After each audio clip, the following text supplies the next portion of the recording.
Muito boa tarde. Antes de mais, quero agradecer à ASHI pela iniciativa deste simpósio, assim como pelo convite que me foi endereçado. O meu nome é Ivo Ribeiro, pertenço a uma equipa intra-hospitalar de suporte em cuidados paliativos e venho falar-vos um bocadinho da visão dos cuidados paliativos fora do contexto dos cuidados intensivos. Falar de cuidados paliativos numa nova realidade, num novo contexto, mas que também é importante para esta reflexão que é pretendida ser feita através deste simpósio. Espero que seja uma apresentação agradável e que permita a todos enriquecermos uns com os outros com estas partilhas que vamos fazendo ao longo das nossas apresentações.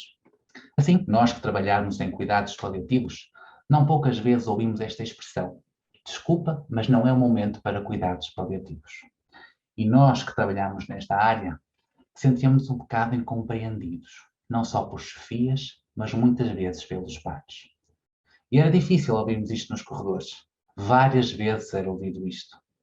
Mas foi importante continuarmos a trabalhar. E é curioso que no tema da nossa mesa são especialidades silenciosas. E acho que nunca fez tanto sentido esse tema como aqui para os cuidados paliativos nesta apresentação. Nós fomos trabalhando de uma forma silenciosa, mas de uma forma ativa, e fomos ganhando a nossa posição ao longo destas vagas que aconteceram de pandemia Covid-19. E assim, para melhor encadear esta apresentação e explicar o porquê de ser difícil para nós aceitar esta afirmação, temos que começar por falar na definição da Organização Mundial de Saúde sobre cuidados paliativos. Os cuidados paliativos, segundo a Organização Mundial de Saúde, são cuidados que visam melhorar a qualidade de vida dos doentes e suas famílias que enfrentam problemas decorrentes de uma doença incurável e ou grave, com prognóstico limitado, através da prevenção e alívio do sofrimento, com recurso à identificação precoce e tratamento rigoroso dos problemas não só físicos, mas também psicológicos, sociais e espirituais. E aqui eu gostava de destacar esta parte da prevenção do alívio, do controle de sintomas e da identificação precoce e tratamento rigoroso. E é curioso acrescentar aqui a definição também da Associação Portuguesa de Cuidados Paliativos, que nos diz esta frase simples, mas muito importante para nós que trabalhamos em cuidados paliativos. São cuidados de saúde ativos, rigorosos, que combinam ciência e humanismo. E eu volto aqui a frisar, cuidados de saúde ativos, rigorosos, como a definição da Organização Mundial de Saúde, que combinam ciência e humanismo. Assim, a primeira ideia-chave que eu quero trazer aqui para esta apresentação é exatamente esta. O objetivo mandatório de salvar vidas não pode criar uma dicotomia entre os cuidados curativos e os cuidados paliativos. Assim, também é importante falarmos na definição de crises humanitárias que foi apresentada pela Organização Mundial de Saúde neste documento lançado em 2018. A Organização Mundial de Saúde, define as crises humanitárias como eventos de grandes proporções que afetam populações ou sociedades, causando consequências difíceis e angustiantes, como a perda massiva de vidas, interrupção dos meios de subsistência, colapso da sociedade, deslocamento forçado e ainda grandes impactos políticos, económicos, com efeitos sociais, psicológicos e espirituais. Ao falarmos nesta crise humanitária, estamos aqui a rever o contexto de pandemia. E este documento ainda vai mais longe e diz-nos algo que achei extremamente curioso e pretendo partilhar convosco. Em 2018, diz que as respostas que não incluem cuidados paliativos são clinicamente deficientes e eticamente injustificáveis. Perante estas afirmações, mais do que nunca aquela afirmação de desculpem, mas não é o momento para cuidados paliativos, não fazia sentido para nós que trabalhamos em cuidados paliativos. Isto revelava uma deficiência no conhecimento da filosofia, nos princípios e na capacidade de muita gente, ou melhor, na incapacidade de muita gente conseguir conceber a capacidade de integração e interação dos cuidados paliativos com as outras ciências. Assim, a segunda ideia-chave que eu partilho aqui convosco é exatamente esta. Na posse destas duas definições, de cuidados paliativos e crises humanitárias, fica evidente o vínculo profundo entre a pandemia que vivemos e os cuidados paliativos. O alívio do sofrimento humano, seja do doente, da família, seja de nós profissionais que estivemos envolvidos nestes cuidados. Assim, posso dizer que, de uma forma geral, os cuidados paliativos estiveram presentes em 4 grandes grupos. Por um lado, nos seus doentes habituais, aqueles doentes que eram seguidos já pela equipa de cuidados paliativos antes deste momento de pandemia. Por outro lado, os novos doentes infectados que surgiram em situação crítica, que foram sendo também eles um grupo em que os cuidados paliativos teve que intervir neste momento de pandemia. Por outro lado, além destes nossos doentes habituais e destes novos doentes, temos aqui famílias. Não só as famílias dos nossos doentes habituais, que tinham receio também de não ter acesso aos cuidados de saúde, porque estavam restritos face às limitações dos cuidados de saúde primários, por exemplo, e no acesso à urgência, e, por outro lado, o medo de um internamento destes doentes que ficassem, então, impossibilitados de o acompanhar, muitas das vezes, no momento final da sua vida. Mas, por outro lado, também temos uma família cheia de ansiedades e de medos, que são as famílias destes novos doentes infectados. E também é curioso vermos aqui um grupo pelo qual nós achamos que a intervenção não ia ser tão necessária, mas que se revelou bastante necessária, que foram nos profissionais de saúde. E assim, tendo por base os pilares dos cuidados paliativos, que são eles o controle de sintomas, o apoio à família e a equipa multidisciplinar, bem como a comunicação, eu irei apresentar de forma pedagógica, meramente pedagógica, a intervenção dos cuidados paliativos através dos seus 4 pilares. Ou seja, como é que os cuidados paliativos se fizeram presentes neste momento de pandemia através dos seus 4 pilares. Assim, um dos primeiros pilares é o controle sintomático. E aqui os cuidados paliativos estiveram bastante presentes. Por um lado, no controle dos sintomas, e os sintomas mais comuns, que também defendido por muitos autores, nesta altura de pandemia, foi a tosse, a dispneia, a febre, o delírio, e muitas vezes nos doentes não Covid também pela dor. E também é notório nesta altura uma ansiedade nos profissionais, num dilema que eles tinham muito grande. Por um lado, de irem junto do doente e o risco de poderem ficar infectados. Então, havendo esta necessidade de controle de sintoma e esta ansiedade, nesta dicotomia de poder intervir, juntar-se ao doente e poder ficar infectado, verificou-se uma necessidade de alteração dos tratamentos e das dinâmicas da enfermaria Covid. E nós aqui também tivemos que nos adaptar. Se havia alturas em que sabíamos que a melhor forma de administrar a terapêutica era em bolos, face a esta ansiedade, a este medo, também por forma a reduzirmos o risco de infecção numa fase inicial, porque também foi tudo para nós novo, mas acima de tudo, para assegurar o controle mais eficaz destes sintomas, tivemos que alterar as dinâmicas da enfermaria e as formas de tratamento. E muitas das vezes, são aqui um exemplo, medicação que era dada em bolos passou a ser feita em perfusão. E, por outro lado, temos também aqui uma questão que trouxe alguma polémica, a sedação paliativa. A sedação paliativa aconteceu em momentos pontuais, quando os sintomas eram refratários a toda a terapêutica que era feita. E nós sabemos, quando falamos em sedação paliativa, tem que haver um plano antecipado. E muitas das vezes isto não aconteceu.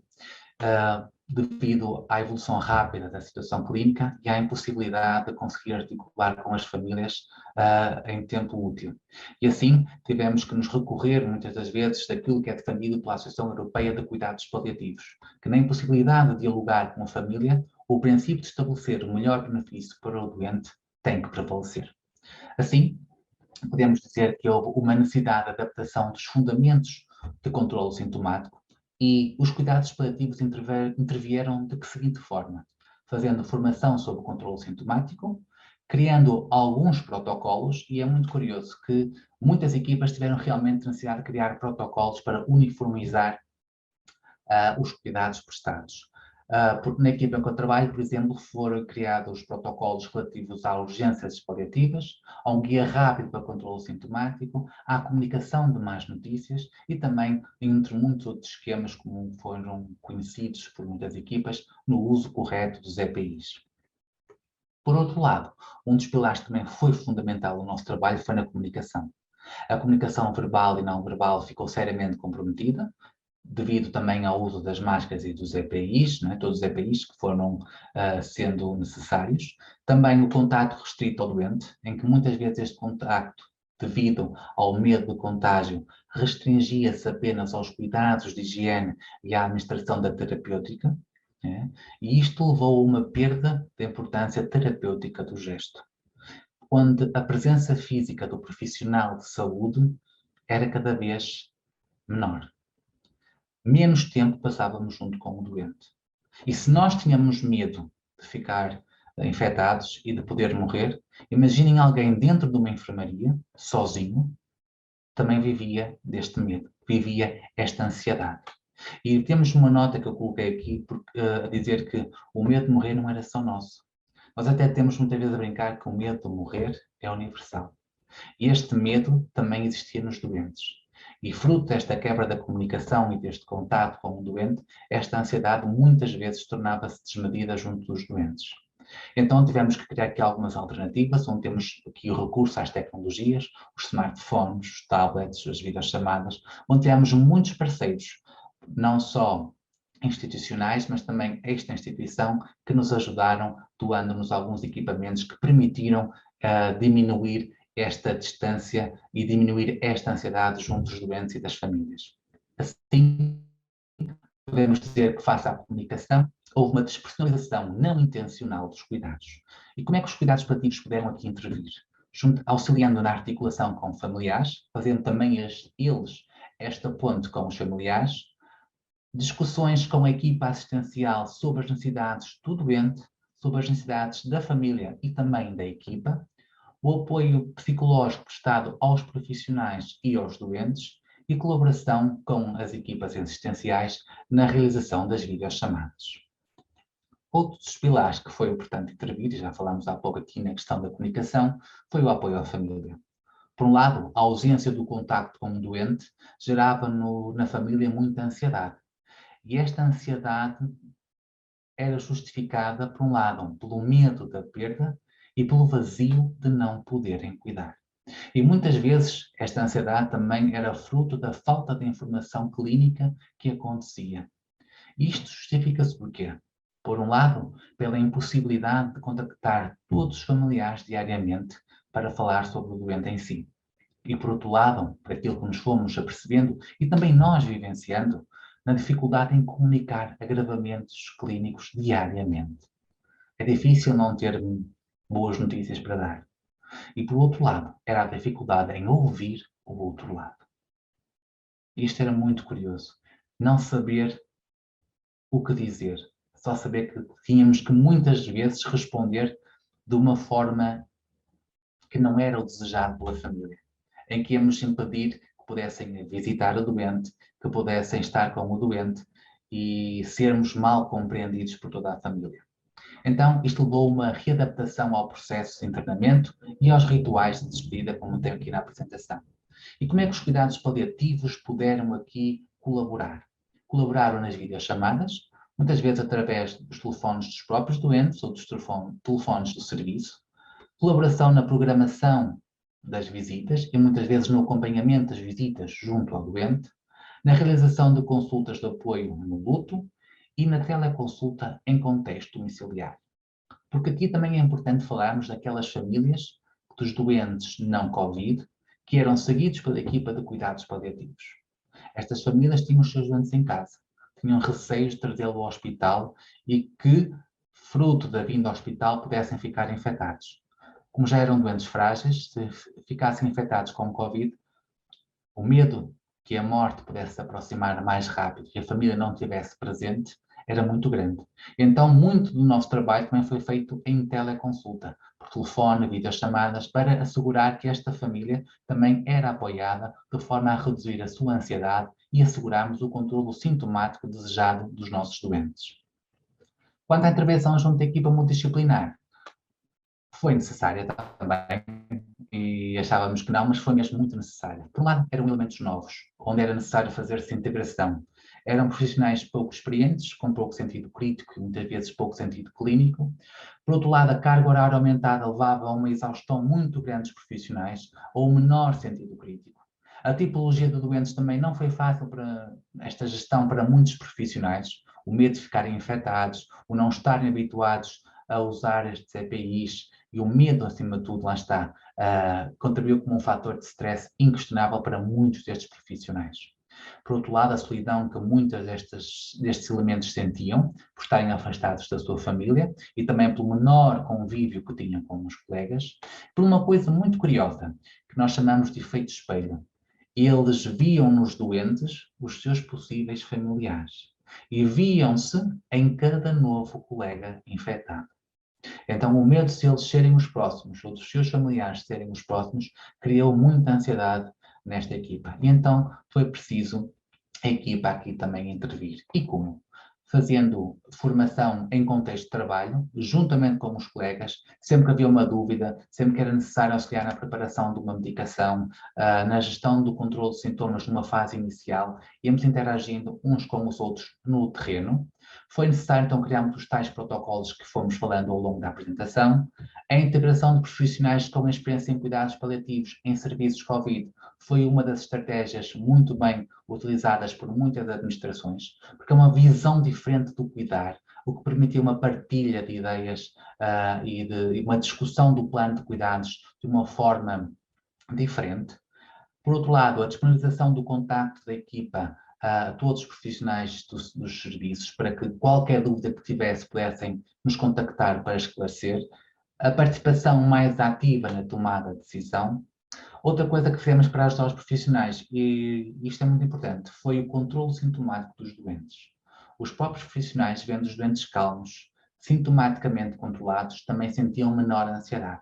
Os doentes que sentiam-se melhor, automaticamente os próprios profissionais iam também sentindo-se mais confiantes e a ansiedade diminuía não só na equipa, mas em todo o serviço. Foi também proporcionada a contenção de emoções aos profissionais e famílias, muitas vezes pelas equipas de psicologia do hospital, e foi possível também nós fazermos a articulação com alguns familiares para dividirmos o trabalho realizado com toda a equipa assistencial. Assim, fica aqui a terceira e grande ideia-chave, que é aquela que nós, em cuidados paliativos, queremos transmitir. O sofrimento só é intolerável quando ninguém cuida. Havia um intensivista de Seattle que nos dizia isto. Falou-se muito da falta de ventiladores, mas falou-se pouco na carência da compaixão.